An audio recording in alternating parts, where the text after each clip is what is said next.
G'day, fans, and welcome back to another exciting Monday night. Here we are at Fan View, the 6th episode and our last episode for this particular series.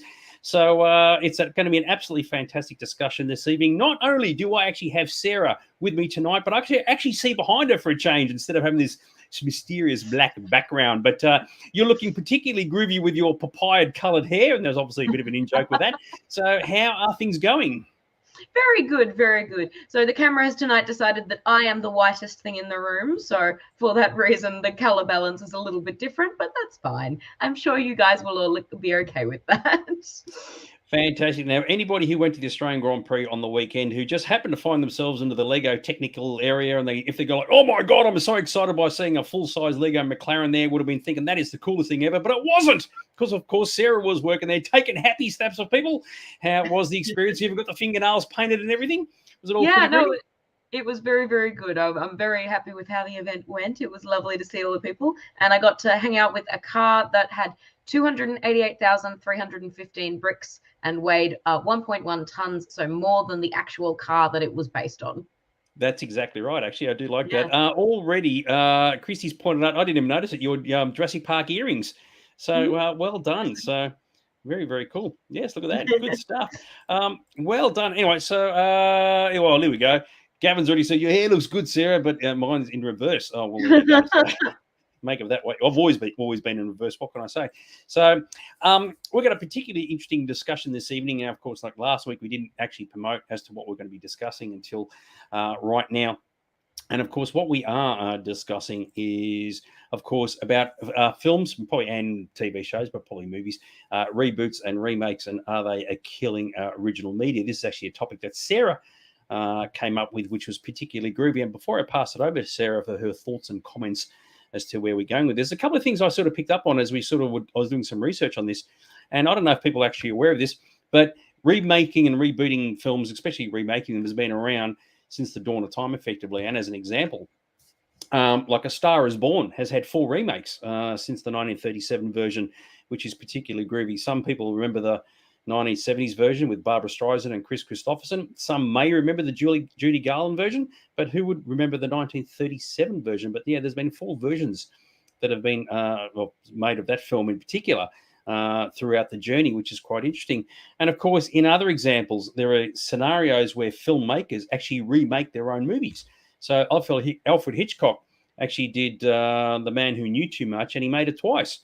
So he did it in 1934 as well as 1956. And he wasn't the only person who did this as well, because they sort of felt that they could improve on their own pictures. So if you're going to do a remake, if you're the person who made the original movie and you do a remake, that can't be a bad thing. For those who may or may not know, Cecil B. DeMille, of course, did his own remake of the 10 Commandments. And of course, the original version was a silent movie back in 1923. And of course, when he did it in the 1950s, which is the one that most people remember, it was the one that was very, very successful, but he was able to do it in color and all the sound and all the rest of it. So you can understand why that was remade after the fact. And for those who are interested, some films even got remade really, really quickly. So you had one in 1931 for the Maltese Falcon, and then 10 years later, sure enough, which is the version everybody remembers, it was remade again. So film remakes have been around since the whole film industry has existed. But of course, as we know, and as what we were discussing tonight, not all film remakes and / reboots work. And of course, everybody remembers the calamity that was, like, say, the Day the Earth Stood Still, when that was remade. I think it was 10, 15 years ago, and how totally unnecessary that remake was. But I thought the point was that remakes have been around for a while, and I guess that's part of the discussion as to whether they work or not work. And of course, our key thing is saying, well, remaking movies is all well and good, but as we want to look at here, does it actually kill original media? Do original ideas get destroyed because remakes are the go? And this one I pass over to Sarah for her thoughts and views. Look, it's one of those things where, look, since the dawn of time, they've been remaking stories, even before the advent of film. So, when you think about it, Romeo and Juliet was based on an Italian play that had been translated. And it's really just kept going from there. And even further back than that, a lot of stories were just biblical stories that had then been reinterpreted for a new audience. Something like, before film, we had the Pygmalion, which was a story, and then there were a couple of plays of it, and then it became My Fair Lady. And then think about how many spin-offs and reboots and remakes of My Fair Lady there have been over the years. There are just I've heard a lot of people in the world of film, in the world of storytelling in general, to say there are 7 stories. There are 7 stories, and everything else, we're just retelling those 7 stories over and over again. But when it comes down to it, then we have to look at something like what's happening now, where it feels like every other film that's coming out is a sequel or a reboot. I do have a graph here that I have found that Dags would pull up. Thank you very much, Dags. So that is showing movies that over the since the 70s, it is showing the box office it is showing what is showing up in box office. So whether or not it was a remake, a reboot, or an original film. So original films are shown in red, and sequels are shown in blue. Remakes or re-releases are shown in yellow. And it really does show that the trend has gone towards sequels. And sequels in particular are very much something that are everywhere these days. It's more one of the things that when you see a movie these days, it's not if it'll get a sequel, it's when it gets a sequel. And you will often see movies that, even if they were meant to be a one-off, they'll have the after credits scene that hints there could be a sequel. So if the studio decides to go down that route, they've got the option readily available. Yeah, see, I agree with you, and it's kind of funny because it wasn't until like the 60s, I think, that sequels started to become a bit of a thing. And it wasn't, I can't even remember which one it was. It might have been in the Godfather movies where they actually started adding numbers to a film. So you had the Godfather Part 1, and then you had Godfather Part 2 and whatever else. But you are completely correct.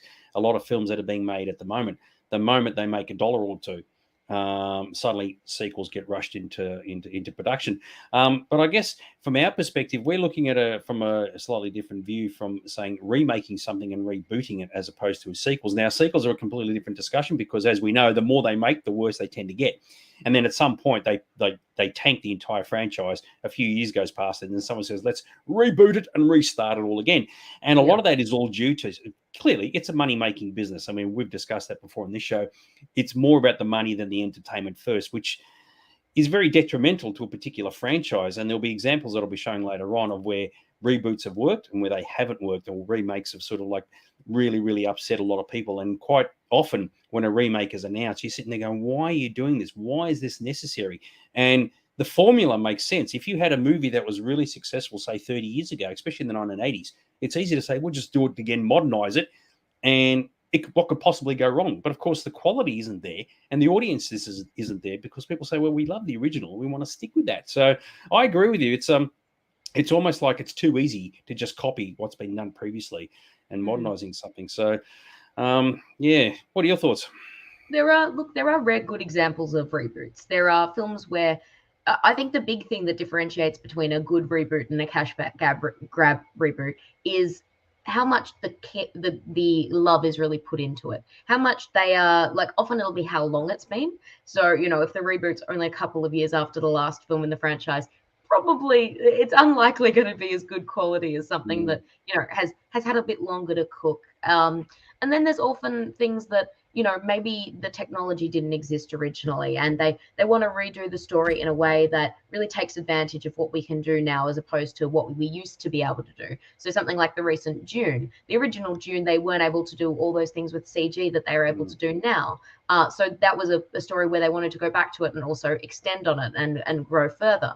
But yeah, then we get other things like, you get the shot-for-shot remake of Psycho and things like that, where it's not really, it doesn't feel genuine. It feels like more of they were so concerned of whether or not they didn't stop and think whether they should, as a Jurassic Park reference, of course. But yeah, look, and then we get, of course, things like Jurassic Park, where, they just keep making more movies. And why stop when people keep going to see them and they keep getting money, making money, and they keep reviewing relatively well? Yeah, Jurassic Park I can sort of allow because it's still within the same continuity. So I can sort of accept that. But there are definitely examples, and I agree with you, where sometimes, and we're going to show some examples in a few ticks, where some remakes have actually been very successful. I don't necessarily follow the idea as just because you can modernize it, it's necessarily going to be better. There are plenty of examples where some films are so classic. There you go. You know what? You can modernize it as much as you want. And Day the Earth Stood Still is a perfect example of that. And that's not the only one. You had things like The Time Machine and Journey to the Center of the Earth and what have you, where the original was perfectly okay, even if it was made 70 something years ago. The story still holds up, and you can change as much as you want and put as much CGI and visual effects as you want into it. But if the quality isn't improved, then you're doing it all for the wrong reasons. Yeah. Now, this is definitely an episode where we want people to sort of put their thoughts and views forward regarding this particular topic. Now, for example, Andrew's mentioned about Pretty Woman. So Pretty Woman, you probably could remake, but would you want to? And I agree with you. Just because you can do it, should you do it? And I think the answer is no, you wouldn't. So there was a comment here. There's an absolutely interesting one, actually. So Thomas has made a point of saying he'd like to see 3 new Back to the Future films, different time periods, but a similar timescale branching from the original theme. The only problem is that you'd have to recast the 2 leads, Marty and Doc. And I don't think that necessarily would work. Sometimes when you've got effectively perfection, you just need to just say stop and don't go any further. And it was ironic because Steven Spielberg once said, you make a movie, it makes money, you make more movies, right? And that's where the whole sequel thing comes into it. But it's when the years have gone past, you can imagine somebody sitting there going, let's remake E.T., let's reboot E.T., let's reboot this, reboot that. And off the top of your head, you're going, but why? You don't need to do it. And of course, the reason why they're doing it is, as you mentioned, because of the money. So, it's a tricky thing. Where are we? You can't beat the original Clash of the Titans. So I totally agree with you, Gavin. The 80s version of Clash of the Titans, which was the last film that Ray Harryhausen worked on from the visual effects point of view, yeah, it did not need to be remade. But yes, unfortunately, that does happen. So, and we'll hear it all the time. Unfortunately, something is going to get rebooted. And I hate the word rebooting. That just shits me to tears when I hear that. There's just saying, oh yeah, it's almost like saying the original was crap. We're going to reboot it and do a better job. That's how I interpret that term. So, what do you think?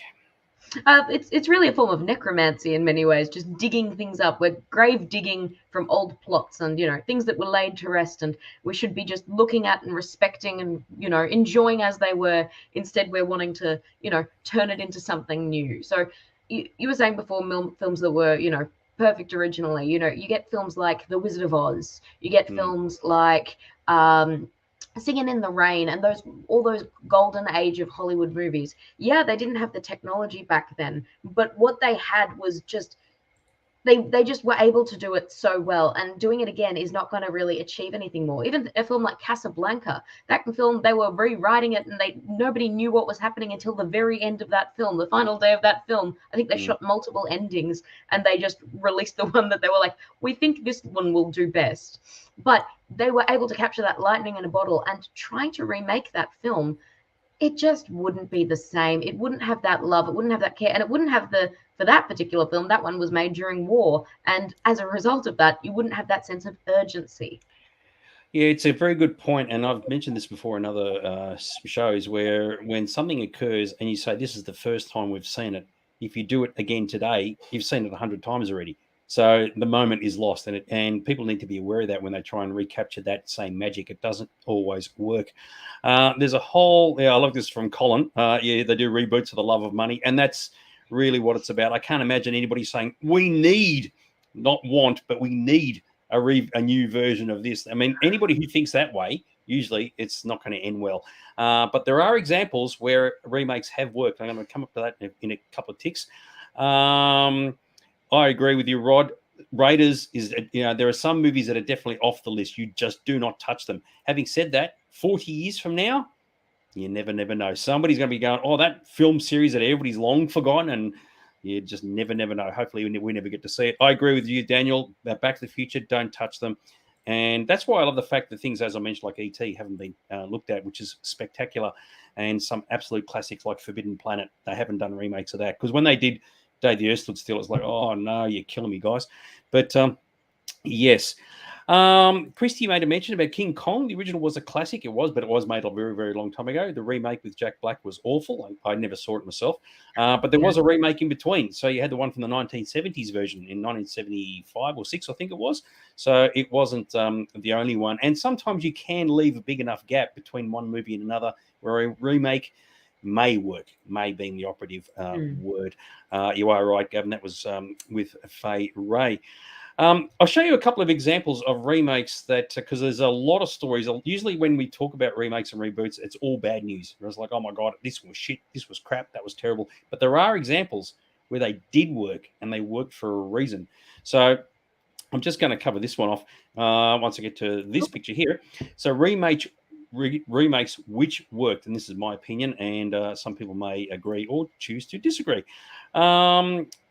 Jeffro said TV remakes can work better than the movie version. Jack Reacher, for example. Yes, exactly right. And TV remakes, we will sort of cover off a bit towards the end. And Gavin has mentioned V. I didn't even think of V, but yes, the remake of that was really good. Anyway, so this is some film remakes, which I thought worked quite well, right? And some of these have all come from classic movies. Total Recall, the remake of Total Recall. Now, I don't know if you've seen both versions of this, but you had the original version, the 1990 version, I think it was, with Arnold Schwarzenegger, and then they did the 2015 version or whatever it was.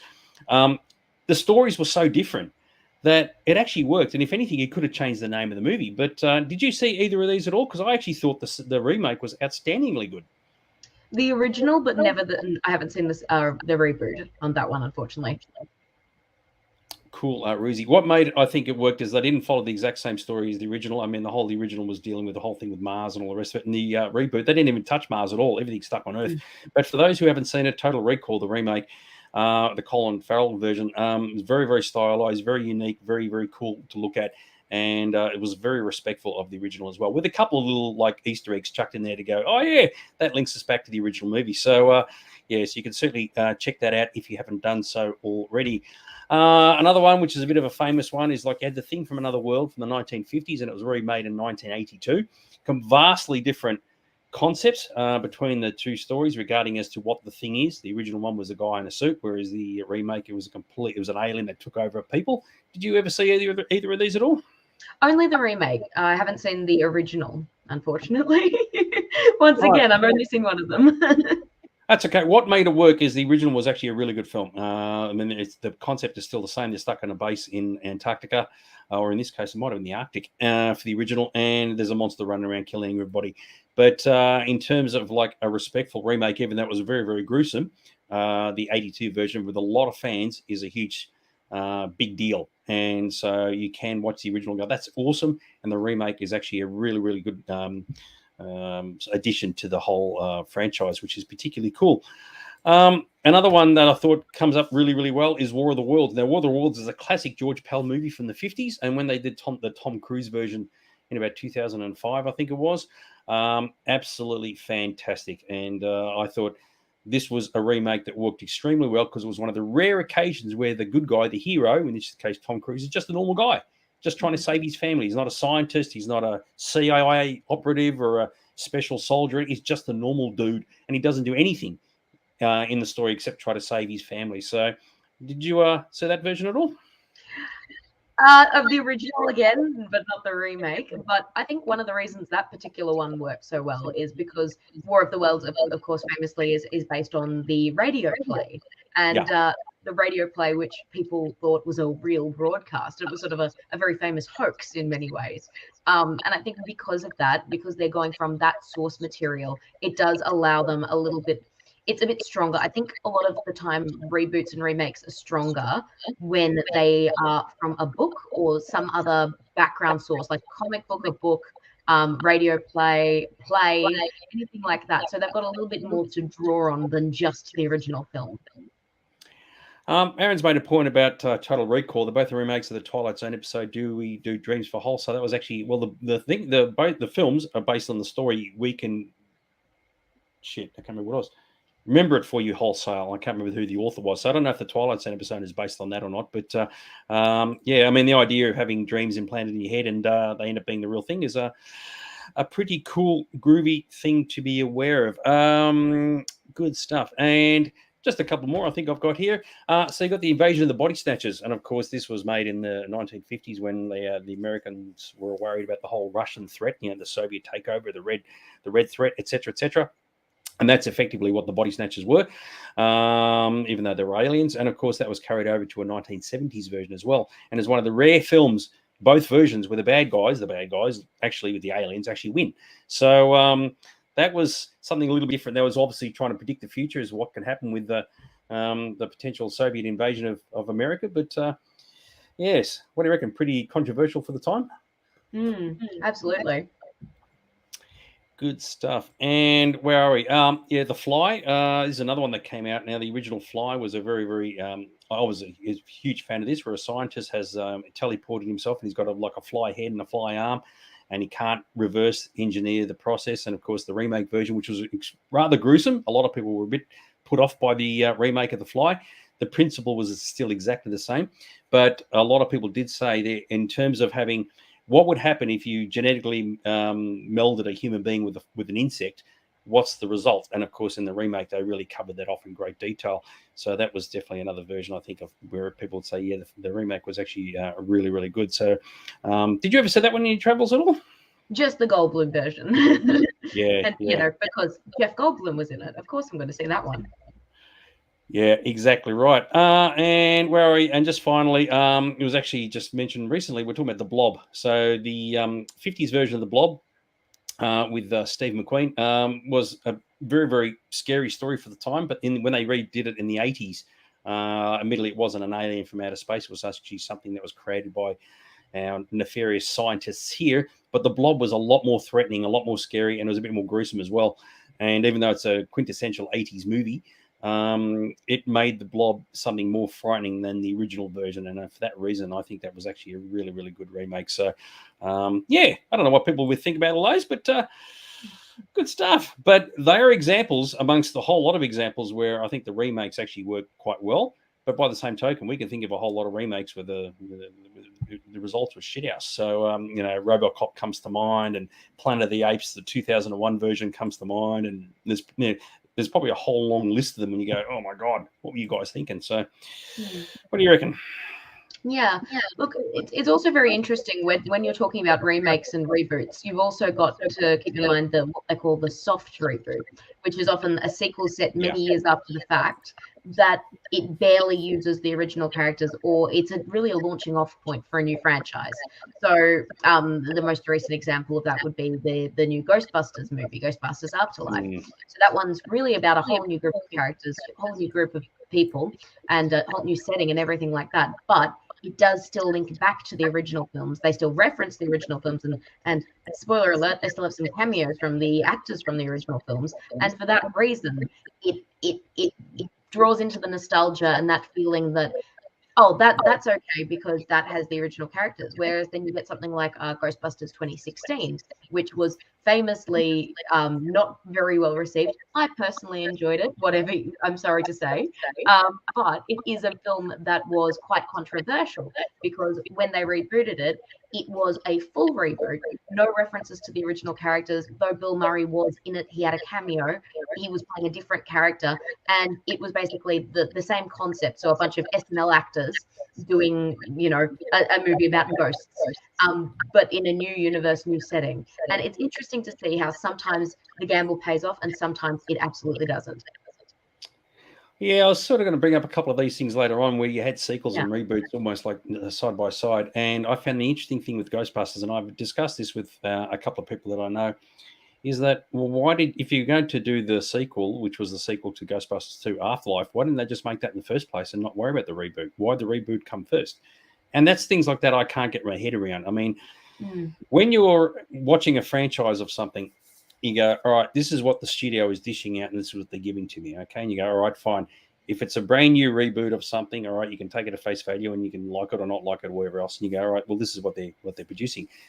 But then sometimes you got to ask yourself, well, what's the reasoning behind it? What's driving this? And if it's purely to do something new, something different, modernize it, put an all-female cast in there, whatever else, good on them, right? But then when you go back to a situation where you go, oh, no, we're now going to do a sequel to a film before that and then ignore the one that's just been rebooted. It's like, well, what's the point? I mean, as a viewer, which one is now canon? Is the original the sequel now canon, which is Afterlife, or is the reboot canon, right? And which then discounts the first two movies. And that's where it gets convoluted. And there's a couple of classic examples I'm going to bring up later on regarding where the studios really cocked up their own franchises by rebooting and then doing sequels almost straight on top of each other.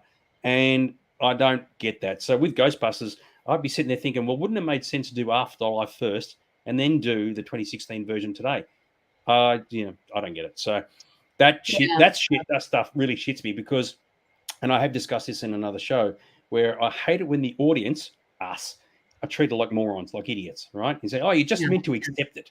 He's like, well, no, I'm not going to just accept it. I want to know why these things are occurring. Sometimes it's to do with contracts, and sometimes it's to do with studios and the money and all the rest of it.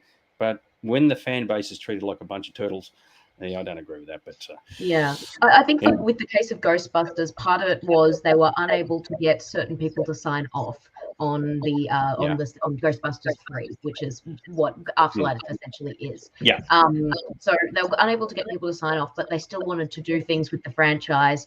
They had somebody raise, Kevin Feige, I assume, was like, "What about an all-female cast?" And then they were able to get these amazing comedians from SNL to come on in. I personally am a fan of them. Again, I know some of them are more controversial choices, but Kate McKinnon is fantastic in my opinion. She can't do anything wrong in my eyes. And to do that meant that they were able to sort of have their cake and eat it too. And honestly, I think it was only due to the backlash for Ghostbusters 2016 that we really got traction and we got actual action happening on the Ghostbusters 3, so Afterlife, because there were a lot of people that were, for better or for worse, they were not willing to accept this new version of Ghostbusters. And so rather than the studio risk losing that audience, they decided, actually, no, let's push through and let's make that third movie that we were always talking about but never got a chance to do. And look, that could be true. I actually thought it was because Harold Ramis passed away, and that gave them the incentive to do it. But you are right; it's the timing ultimately could have been a lot better. But who knows? Let's have a quick look. There's a couple of comments here. I'll get to them in a sec. I just want to bring up a couple of reboots, and these really are reboots and or reimaginings that have kind of worked, but then kind of not worked at the same time. And most of these are trilogies. So we're talking about reboots and reimaginings.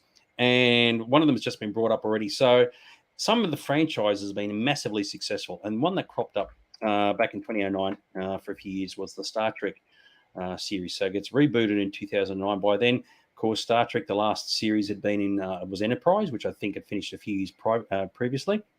The key thing about this, they're bringing it, it's set with the original cast or the original characters, but they set it create a whole new timeline, which, funnily enough, Angie's made a point about the Kelvin timeline, right? Now, the funny thing about this is they've now gone on a completely different timeline, which I guess they're entitled to do, right? But since this series has been made, nothing else has come after it in the same timeline. And it's almost like all these shows are being produced for Star Trek at the moment. You've got Star Trek Picard, you've got Lower Decks, you've got Strange New Worlds. All of them are set in the prime timeline. So it's not like somebody has said, oh, wow, we can now do everything from scratch. Let's follow what they call the Kelvin timeline. And nobody has. So from my perspective, I look at it and go, oh, heck, has everybody just pushed the 2009 movies aside and said, you know what, they were great reboots. They made a lot of money for the franchise. Everybody loved them, but they don't really count, right? They're already out of the picture. They're already forgotten. I know there's talk about doing a fourth film and cross those bridges when we come to them, but no one has said, let's do a TV series based on the timeline created from those movies. And that makes me think that someone somewhere thinks, nah, they don't cut the mustard. I don't know if you're on top of the whole Star Trek thing, but what do you reckon? Yeah, look, it's very interesting watching those ones, especially because you can tell in a lot of ways they really were J.J. Abrams auditioning to do Star Wars. And that's quite clear in certain elements of the tone and the tone shift from what we normally have come to expect with Star Trek. Especially, I know that, the second one, sorry, I've forgotten the name, the Wrath of Khan, Into Darkness, Wrath of Khan version 2. Yeah, version 2, yeah. It was the least popular of the three, but it is a tight trilogy, and they do have a lot of ground that they could still cover there. You could have you could see if you could go further in the future and have a rebooted, next generation in that same Kelvin universe. Maybe have a card from that universe. And it would be very interesting to see if they could do that. But yeah, no, they just haven't gone down that path yet. And I assume that's because they've decided they can make more money for less of a financial output by doing more TV shows. Yeah, it's an interesting one, isn't it? And I think, like, is regardless of how successful the movies were, and just stick with Star Trek for the moment, if you go to a Star Trek fan and say, okay, of all the 13 films that they've made, which are your favorites? I can't imagine many people will be saying that those reboots are in their top 4 or 5, because they came, they went, but were they lasting? That's another thing. But yeah, it is interesting. And hang on, where are we? Aaron's made a point. Picard mentions the Kelvin timeline events. Yes and no. So stuff that did appear in 2009, which effectively was the destruction of Romulus, that was carried over into Picard, but Picard itself is set in the prime timeline. Yeah, it gets a tad confusing. Another set of reboots, which is another trilogy, was the Planet of the Apes sort of new series, Rise of the Planet of the Apes, Dawn and War. So you had the original 5 movies in the 60s and the 70s. You did the Tim Burton thing in 2001. I'm calling it a thing because I don't know what else to call it. And then you had these guys come out. And they're sort of like a reimagining of prequels, if you will, because obviously they're set in our current timeline, at least effectively for the first movie, and then it gets into the future after that. But this was a good series that actually worked really well. And I think a lot of people who are fans of Planet of the Apes really respected and enjoyed this because it was done so well. And it was a part of the history that we never ever got to see. So that was one example, I think, where rebooting something at the right time, because the original 70s movies were decades ago, worked very, very well. So I don't know if you saw these at all. Did you? No, unfortunately not. There's one of those trilogies that I've always meant to watch but haven't actually got around to. Good stuff. There was a comment here. Oh yeah, Rod was talking about Into Darkness, how they flip things out. Yeah, well, what they do with the films themselves. This is obviously from Into Darkness. Yeah, okay, yeah. So I know where you're coming from. Yes, very, very cool. So this, as I said, this trilogy I think worked very well. And of course, another reboot series after the effectively the disgraceful movies they made in the late sort of 90s was the Batman Trilogy, with Begins, Dark Knight, and Dark Knight Rises. And it worked really, really well. And I think everybody loved it. It was once again, it came at the right time, immensely successful. The only wacky thing that occurred is almost like immediately after they'd finished, they went into the Justice League movies and they recast Batman again with Ben Affleck, and that's another whole nother story. So, but at least there are examples where you do get reboots or reimaginings, remakes, whichever you want to call them, that have actually worked, and it's good to see that does actually occur. But by the same token, and this is, I guess, a key thing, how many original ideas and stories have been shelved because it's like, well, these are franchises that are guaranteed to be successful no matter what. Guaranteed to bring in the money versus an original story that has never been done by anybody before. And of course, there's a bigger risk. So that's, as you were saying with your graph earlier on, it's a lot easier to do something that's actually been done before rather than taking a punt on something new, I reckon. Yeah, look, it is absolutely one of those things where it's really very much changed at the moment. The things have changed from the way it used to go in Hollywood. And I think we're seeing a lot more of people being brought in and very early in their career. So they make 1 or 2 maybe indie movies that are quite successful. And then suddenly they've been brought into the Marvel movies family, or Disney's got them doing jobs. So we get someone like Chloe Zhao, who recently did Eternals. But she was originally, what was it? What's the movie that she did before that? There was a movie that was very successful that Chloe Zhao did. Somebody in the comments, I'm sure, will know. Yeah, I'm sure they will. Yep. Yeah, and that film was basically, that was how she ended up getting Eternals. And we've got other examples of that where some lesser-known directors and lesser-known screenwriters, they're doing 1 or 2 successful movies. They're getting a little bit of buzz about them, and rather than turning that into a bunch of original movies with original scripts and screenplays, they're being brought into the machines. So things like the Marvel machine, the Star Wars machine, the DC machine, just any of those machines. I'll call them machines because they do work like a machine. They're very different to the way traditional media was made, and they are still allowed to tell original stories but based on things like a comic book, or based on, it's within this world, and that's what we're working with. And it's very interesting that we're seeing a lot more of that these days, and a lot less big budget, brand new content that is just completely original and completely, a new idea that's not got anything, not got any real obvious basis behind it. There may be influences, but everything has influences. As I said, there are only 7 stories in Hollywood. But yeah, that absolute fact that we're really not getting new things. We're not getting that much new. We feel like we are, because you get a new comic book movie every couple of years, and they have all different characters in them that maybe we haven't seen before, but they're not original stories. I'm going to give you a good example in a second. Aaron's made a point of saying that comic book reboots are easier to swallow. And to be fair, they probably have lesser of an audience overall. A lot of people don't go for the cartoon thing. But I see where you're coming from, because you can either base something on an original idea or based on the comic book idea. But then, of course, if you do an original idea with a comic book character, you tend to piss off all the comic book fans. But here's an example of something, and I have discussed this in another show, and I'll tell you what, this is where I was saying earlier about when the studios treat the fans as complete morons, right? So if you remember all those years ago, Terminator Genesis, right? Yes. Now, of course, the Terminator franchise was fantastic, right? 1 and 2 couldn't beat them, right? They were absolute classics. The first one was made in 85 or 84. Second one was made in like 91. It was massively successful, right? Made billions of dollars for everybody. James Cameron could do no wrong, right? They do the third film, Rise of the Machines. Yeah, it's all good and wonderful. Whether you like it or don't like it, take it or leave it. They then jump 1,000 billion years in the future. They do Salvation, which I didn't mind, actually. I thought Salvation was quite good. They do the TV series, the Sarah Connor Chronicles. And then somewhere down the track, right, some wag somewhere says, oh, let's do a reboot of the entire thing. Terminator Genesis, right? And we'll do recasting this, recasting that. Keep Schwarzenegger. What could possibly go wrong, right? Now, of course, the problem with this is that it worked on the view that the audience was prepared to just ignore the previous continuity of the stories, just forget them like they didn't exist, right? And it's like, well, you can't do that. They were massively successful films, and people loved them. They had a huge fan following. So by default, this was going to tank, right? Because people were going to say, well, no, we're not prepared to just pretend that nothing happened, because it did happen. So the rights then go to James Cameron, and he says, fine, I'll go and do a sequel to the second movie. So Genesis doesn't exist. Rise of the Machines doesn't exist. Salvation doesn't exist.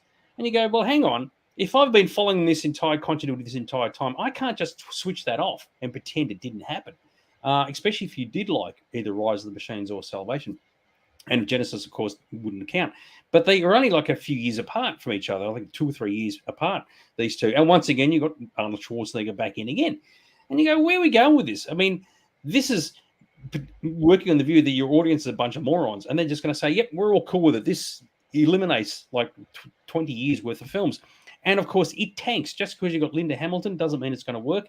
It's just not happening, right? And then the director has the gall to say, this is Tim Miller, he said, oh, he believes some audiences hate it because it's the 6th movie and Hollywood should be making original movies and not repeating franchises. How friggin' stupid is that statement? Of course that's what they should be doing. And this is the thing I think was a real catalyst for saying that are studios that stupid into thinking the fans will just take anything that's dished out at face value and go, yep, I'm going to love it no matter what they do. And I thought that was such a poignant comment.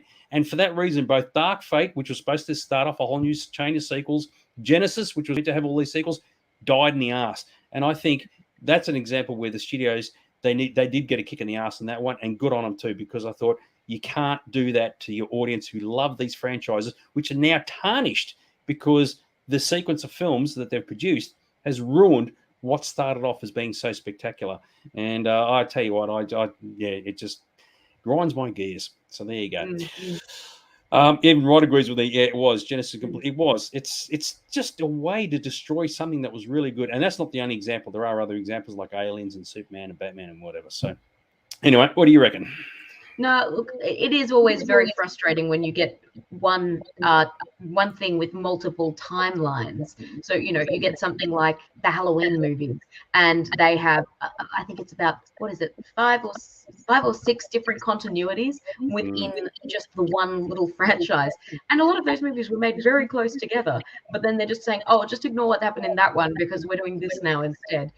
And it is always very frustrating as a viewer, because you're like, wait, I've watched all these, and now you're telling me, okay, we're not acknowledging that one. I liked that one though. And I think it is quite lazy writing when they do that. Sorry, I do think there is unfortunately a bit of reverb. There's a bit of an echo on me at the moment. So I apologize if that is coming through for you.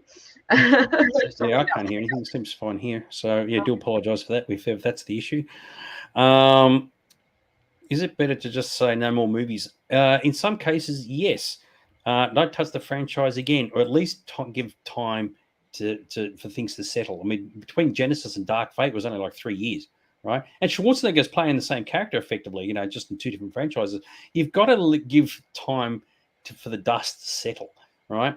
And this was what was such a bad thing about the Batman films of the 90s, right? Where you had 4 films in the space of 7 years, with 3 different actors, right, playing the lead character.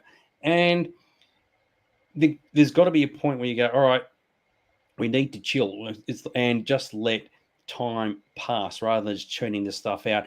Now, there was a question earlier, and I'm going to get back to this in a sec. I've got to find it now, about how many Spider-Man movies there have been. And I'm going to tell you something rather funny about that. And I can't remember where the comment is. It was from the Vial, I know that much. There is a good example of how you get a classic get out of jail free card, right? And this is one of those rare occasions where it was like, okay, where the universe sort of came together and it kind of worked. And I found this quite funny, right? So you started off with the Spider-Man movies, the Sam Raimi films with Tobey Maguire in the early 2000s, massively successful. Everybody loved them, right? And then from out of nowhere, some wag says, no, we're going to reboot it. And we know the reason why. Sony were losing the rights or getting the rights or something. Some bullshit story, right? So they go, all right, we're going to reboot a reboot, which is in itself is just completely moronic, right? Once again, Tobey Maguire gets the ass, bring in the new guy. I forgot his name. So Andrew Garfield. yeah, it's all well and good. So they do 2 movies of this, okay? Then all of a sudden they do another one, right? Let's reboot the reboot of the reboot and then recast the guy again. And it's like in the space of less than 20 years, you ended up with 3 sets of Spider-Man films with 3 different Spider-Men. How friggin' stupid is that, right? And I was thinking, what is going on here? It's just like your brain can't comprehend how fast these changes are occurring. But as it turned out, in the movie No Way Home, they were able to join all 3 of them together and make it happen. Garfield was the Andrew Garfield, I think it was the second Spider-Man, and they were able to join them all together. And that was the ultimate get out of jail free card. So in 20 years, they were able to get their 3 Spider-Men into the one film and make it work. And that, I think, was lucky. Because up to that point, it really was a case of, well, who's next? It's like, I get the idea of like there's rights and there's like who owns what and whatever. I know there was a lot of wheeling and dealing between Sony and Marvel to get this thing done, but they got it all done. And I know at one point they actually separated. Sony were going to go this way, Marvel were going to go that way, probably using different actors for Spider-Man. The fans actually cracked the shits, as they should. It's good to see that someone's listening to the fans. And it was actually a studio person who said, it's not just the people in the power who are worthy of all these decisions. There is actually a third group who are just as important, and that is the fans. And I think it was the first time that I can think of where the fans got listened to. And that's when they realized, no, don't split it all up. It's not always about the billions of dollars. It's got to be about the satisfaction for the viewer.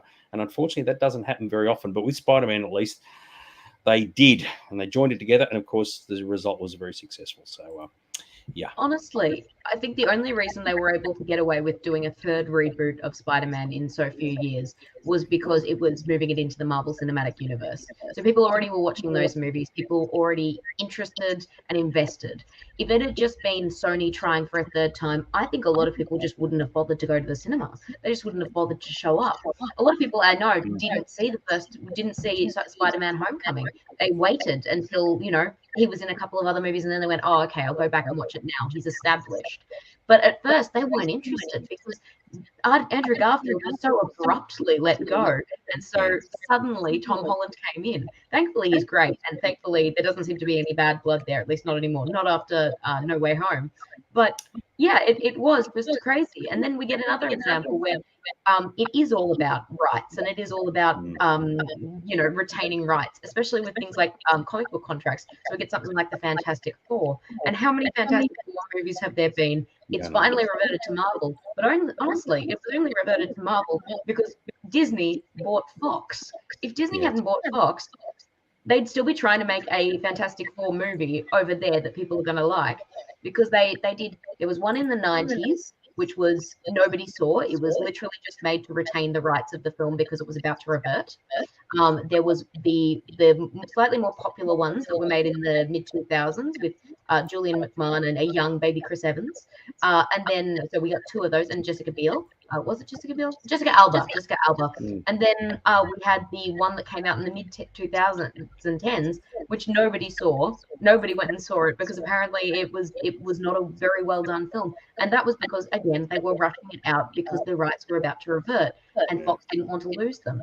And when you see things like that are so obviously rushed and so little care is going into that creative process, it's all about just, we must retain the rights because they are ours.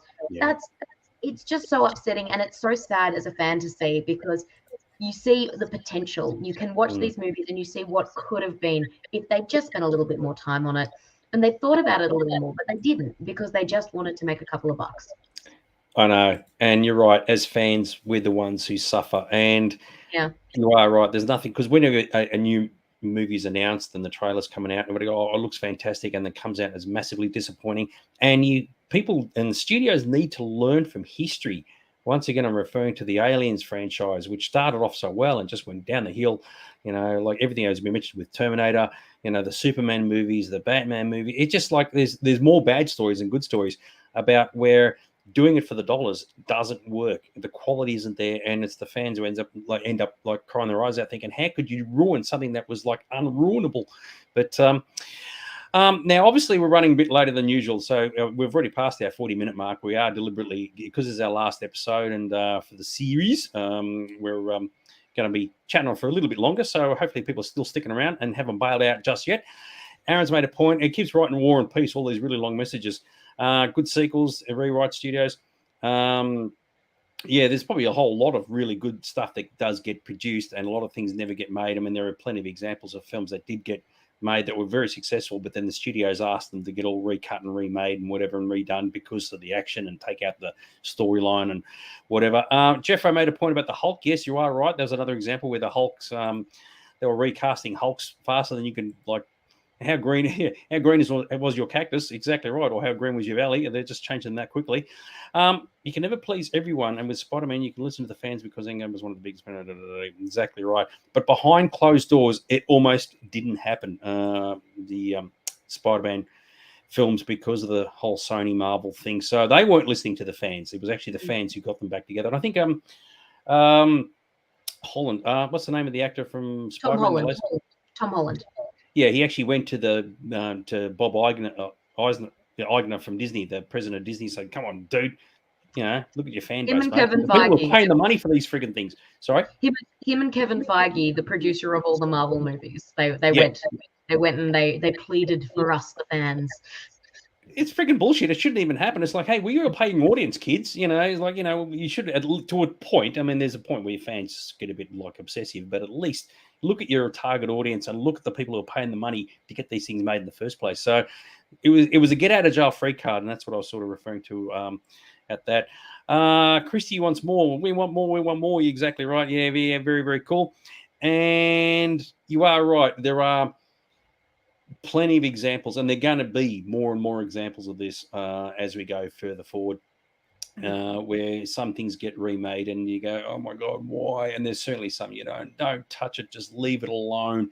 But when things are being driven by the dollar signs, and considering that the films in particular cost so much to make, right? It's like the return on investment has to be there. If somebody says, "Oh, here's an idea for a brand new movie, it's going to cost us $300 million to make," versus stealing something that was remade or remaking something from way back when, which was a success, you'd almost want to think, well, I'd go this way. I'll do the remake because at least if it worked the first time, it should work the second time. So you're actually doing it all for the wrong reasons. Like, here's a question for you. Do you remember when they were saying, oh, we're doing a remake of Lord of the Rings? It was like, are you freaking kidding me? The movies only came out 20 years ago. And of course, it turns out it's a prequel, right? But at the time, we're thinking, how stupid is that? Why would you do that? Oh, that was heartbreaking for a lot of fans. Were very upset when that was first announced, especially when it was revealed that, you know, at first they weren't going to film anything in New Zealand. And, you know, New Zealand for a long time, their tourism campaign is essentially, we are Middle Earth, come to Middle Earth. And that was going to be very upsetting for the economy, especially after, you know, the Hobbit. There's a very interesting video by Lindsay Ellis on YouTube. It's a series of videos talking about the making of the Hobbit trilogy and how that actually has negatively impacted the film industry in New Zealand, and it changed laws. They changed laws in order to get those films made. And it's a very interesting one because it's also that's the thing. Films are such a big industry that, especially in smaller economies, sometimes that economy does rely on that film. And that's something we also do need to keep in mind, that how many jobs those films are causing. And, you know, it's not just if a film fails and it was made somewhere else like that, and it was really a lot of little people putting everything into it. If that film fails, that's not good for them. And not good for their ongoing work, especially, you know, you see things where, you know, they do something in one country, but then, you know, there's something negative thing happens. And so the studio says, oh, we're not working in that country anymore. And stuff like that. It's very sad to see. But I did want to sort of reply to Aaron's comment before about fan service and saying that fan service works. It normally works, but then you, of course, get instances like Star Wars Episode 9, which, again, it is technically, even though it's a sequel, it's technically a soft reboot because lots of new characters. But you get something like that, which was, while it still did well at the box office, it was I think the lowest reviewed Star Wars film of the Skywalker saga. And yeah, so you get things like that where the fan service doesn't always pay off. So, well, yeah, sometimes it's good when they're thinking fans first and foremost. Other times, I think they think, what do fans like? And they dumb it down a little bit too much. And that's the very fine line they do have to walk with that type of thing. Speaking of Aaron, anything that come to mind you think is begging for a remake? And supporting that conversation is also from Alan as well, that you'd like to see remade. Well, there's a new version of Cats and Dogs coming out apparently, so there you go. I don't know. History has shown that some things, and as we showed earlier, some things can be remade and be very successful at it. The key is whether you follow the original story or you deviate from it and do something different with it. There's definitely a school of thought that, and I agree with what you said earlier, that if you have a story set in the past and you can bring it into the current time and modernize it a little bit, that can actually work really, really well and it can have a really unique spin. But it's a question as to what the benefit is. What do you gain from doing something that's been done in the past that was successful? And I don't agree with the whole thing of a shot-for-shot remake. I think if you're going to do that, you might as well just watch the original. So off the top of my head, there's probably not, but I can imagine some people saying, oh, we're doing a remake of this or a reboot of this. As I said, I can't say the word reboot, but nothing from my mind that I like to see remade. I'm pretty cool. I mean, I'm a huge fan of classic films, and I think a lot of them could just stay as they are. But having said that, there could be things that could be redone, and you go, oh, I hadn't thought of that. So, yeah, I don't know. Nothing that speaks to mind. What do you think? There are, sorry about the cat. There are good examples where often it'll be a movie came out that was unsuccessful, say something like a book series or something like that, and so we then get the TV show a little bit down the line. So in the 2000s, way back in the 2000s, there was a very unsuccessful adaptation of the Northern Lights trilogy by Philip Pullman, I believe, called The Golden Compass. And Nicole Kidman was in it, and it was actually a very interesting one because it did well in Australia. It was very popular in Australia with kids, but it didn't do well, and I think England as well, but it didn't do well in America. Now, the problem was the studio had actually sold the international distribution rights, so they didn't make any money off the international audiences, and for that reason, the studio said, well, we've signed that for the whole trilogy. We're not going to make the rest of this trilogy. And it was meant to be 3 movies, and we ended up getting one that ended on a cliffhanger.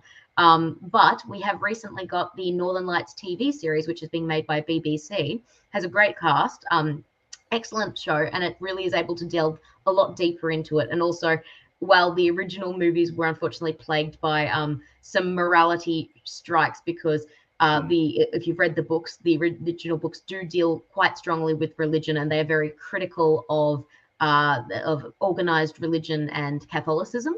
The newest one, because it's been so long since that, they are actually able to go into the detail that the original had to omit, just to stop it being from protested against, essentially. In terms of remakes, Anne just said Plan 9 from Outer Space. That is a hell no from me. The problem is, if you try to do a remake of Plan 9 from Outer Space 1, we've already had shitloads of zombie movies, so you don't need another zombie movie. And whoever did it would try and deliberately make it bad, and that wouldn't work, because Plan 9, when Ed Wood did that, he actually thought he was making a good film. You can't deliberately try and make a film bad, because when you do that, it fails, right? It's just got to be bad by default. The plot of the producers goes into that in great detail, yes.